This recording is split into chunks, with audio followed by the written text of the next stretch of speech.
उत्तर प्रदेश के संभल हिंसा ने लोगों को तो झकझोर कर रख दिया था और धार्मिक माहौल को इतना ज्यादा खराब किया गया था, बल्कि इस हिंसा को धर्म से कोई लेना देना नहीं था। दोस्तों, संभल में जो 24 नवंबर 2024 को जो घटना घटी थी, वो एक्चुअल में 24 नवंबर को नहीं, बल्कि 19 नवंबर 2024 को पहली बार सर्वे हुआ था। न तो कोई विवाद था, न ही कोई झमेला था। सब शांति वातावरण में वहां सर्वे हो गया। कोर्ट में सभी कागजात दाखिल कर गई, लेकिन कोर्ट से फिर आदेश किया गया कि उनसे दोबारा सर्वे कराया जाए। तो फिर 19 के बाद 24 नवंबर को सर्वे टीम फिर से पहुंचता है और उसके साथ पुलिस प्रशासन भी पहुंचती है। जो ही दोबारा मस्जिद को सर्वे करवाने के लिए ले जाता है और उस मस्जिद की सर्वे होता कि वहां पर जो बहुसंख्यक जो मुस्लिम लोग हैं उन्हें किसी के द्वारा भड़काया गया। सुनियोजित तरीके से सभी को संगठित किया गया और जो ही सर्वे टीम और प्रशासन की टीम वहां पहुंचती है, उनके ऊपर जोरदार हमला होता है। पत्थरों से होता है। वहां पर तो पाकिस्तानी गोली भी मिले थे और इतना ज्यादा हमला होता है कि कई लोग जख्मी होते हैं, कई लोगों को इतनी चोटें आते हैं और प्रशासन बुरी तरह से प्रभावित हो जाता है। तब प्रशासन को लास्ट में अपनी बचाव के लिए जवाबी कार्रवाई करनी पड़ती है, जिसमें 4 लोगों की मौत हो जाती है। तो मामला शांत होता है।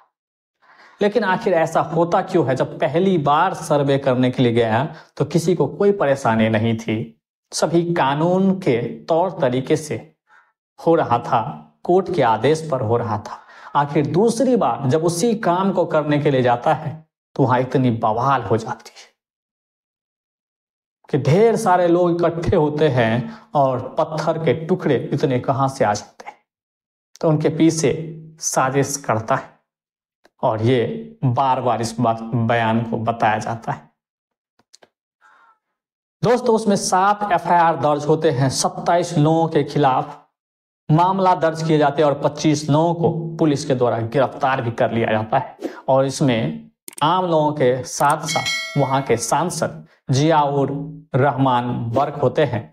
वहां के विधायक नवाब इकबाल के बेटे सुहेल इकबाल का भी नाम आता है। इन्हीं दोनों के ऊपर सांसद और विधायक के बेटे हिंसा को भड़काने के लिए और हिंसा की साजिश रचने के लिए जिम्मेदार ठहराया जाता है।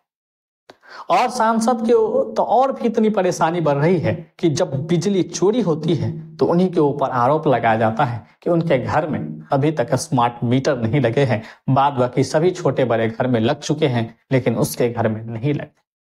उसके लिए प्रशासन की टीम फिर से पहुंचती है और संभल का जो पहले से छुपा हुआ चीजें थी, जो मंदिर था, वो भी उजागर होने लगता है और संभल मामला और हाईलाइट हो जाता है। आदित्यनाथ योगी भी पूरा एक्शन मोड में आ जाता है कि एक एक व्यक्ति का हिसाब किया जाएगा, जो भी दोषी होगा उन्हें छोड़ा नहीं जाएगा और न ही बख्शा जाएगा। इन्हीं सबको देखते हुए सांसद जियाउर रहमान बर्क की परेशानी इतनी ज्यादा बढ़ गई है कि अभी प्रयागराज हाई कोर्ट में शरण में गया और कोर्ट को बताया, याचिका दायर करता है कि FIR को खारिज कर दिया जाए और जो उसके ऊपर गिरफ्तारी का वारंट है उन्हें भी रोक लगा दिया जाए।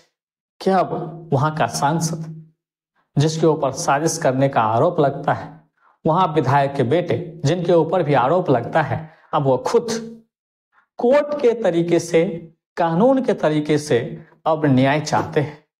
लेकिन जिस दिन कानून के तौर तरीके से सब चीज हो रहा था तो उन्हें उस पर विश्वास नहीं था, लेकिन आज वही व्यक्ति कानून के रास्ते पर चल पड़ा है, खुद को संभालने के लिए कानून की सहारा ले रहा है। आखिर लेना तो था ही, क्योंकि मुख्यमंत्री योगी आदित्यनाथ अब सीधे एक्शन मोड में है।